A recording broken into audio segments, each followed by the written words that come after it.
talking about how before she left, when she was not pregnant, she was the #1 seed. And then when you get pregnant and come back, you're unseeded. And so now she's in the 400s.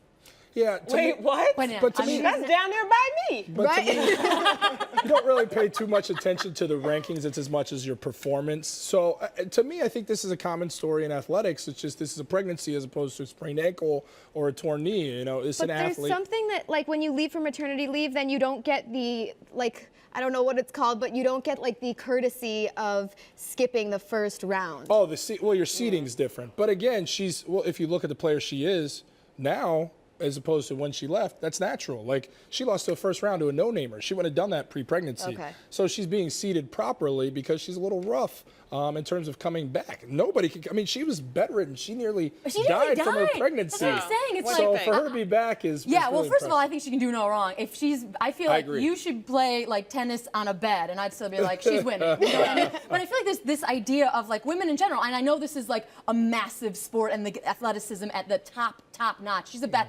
athlete in the world, in my opinion. Yeah. No offense. Well, your slip up would have worked too, but go ahead. Yeah, but I just feel like for women in general, they are like expected to instantly bounce back. Yeah. From a C-section, from a major surgery, you're like, give her a break, man. Give her a break. I think she's become like a champion for a lot of pregnant women and working mothers because she's become their person that they kind of look to because she's had such a rough time with all of this. Yeah, and I think forgiveness, right? Yeah. Don't you think that's important? I know in the world of athletes, you're like, they just win. Well, I think that. But I don't know if we're being too hard on it. That's the whole point. You either have the numbers in the competition and you win, or you don't. Yeah, and it's okay, like if you don't have it. But I guess I feel like I think this is the case of you can have it all, but maybe not all at one time. And that's okay. Like, it's okay to be a mom and to be focused on that and to give your body time or your mind time. I mean, I imagine that she's mentally in a different place right now. Yeah, and I see where you guys are coming from the mother aspect and taking this to women in the workplace and want to get back. But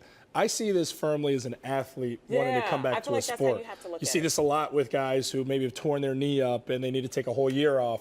And they love the sport so much. I think this isn't about motherhood. This isn't about gender. This is about she loves the sport. She's the master of the craft. And like a guy who's torn his knee or a woman who's torn their knee up, they sometimes don't wait long enough to get back because they are chomping at the bit to do what they love, and the sport needs them. They need the sport. They're ready to go out there and compete because it fuels something inside them that's missing. And I think that's what you saw with Serena. She'll be back. She'll be fine. I do think maybe she came back too early on this one. Again, she nearly died. I know. So Yeah. it's kind of crazy. All right, well, Kelsey, what's your thoughts initially on this? Yeah, I mean, I know I'm supposed to be the comedian here, but I feel like I know so many women who internalize things, little girls, older girls, and I feel like I've had experience with this.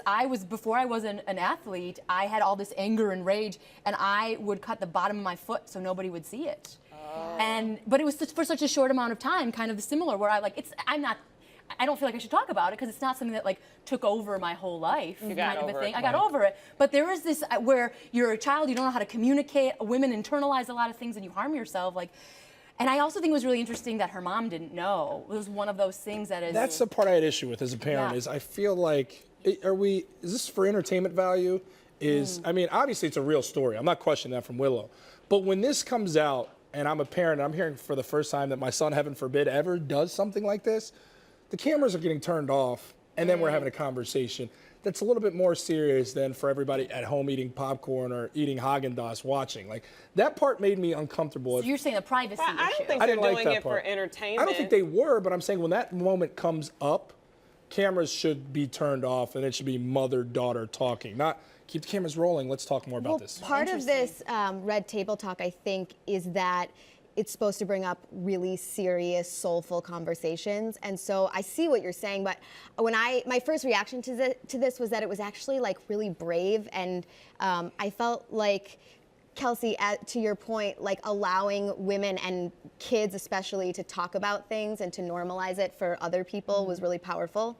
Yeah. And I guess I think I appreciate it because the cameras were turned on. Like, I really like that. I feel like Willow had the floor, and it was in a safe environment. Meaning, I don't know. I guess I feel like in a personal, and I guess it depends on your parent too. But in a personal setting, like, it just would have been so. Why didn't you tell me? And well, how can I help? And just like more of the parent wanting to overcompensate for it when just listen. if hear she- what I have to say. If she was 21, I think I'd be more inclined to be Okay. like, okay. I think it's because she's 17. I mean, she's still not of age. I just feel like it's bigger than for the audience to digest. I think it's an internal family issue first, and I feel like it should be handled there. Then let's go out and talk about this. But Yeah. for her to discover it on camera, made me a little bit uncomfortable as a parent. Yeah, and I think it is uncomfortable. It's one of those shame-based is. things where, and I see what you're saying. I think there's this balance of, like, on one side, I understand you want to make it private. On the other side, to see such a young person own their story is kind of amazing as well. And I hear Absolutely. what you're saying. You want to protect them, but I sometimes with the protection and with the like, let's do this off camera. Does that add to the shame I hear of you. like Sure. quiet? That's a great point. You know, Yeah. That's a very it's good point. tricky. It's really tricky. Well, that's the last word, and that's a very good one, Kelsey. Oh, Thank you so stop it. much for joining us. We always love having you here. I love you guys so much. Too much? No, just enough.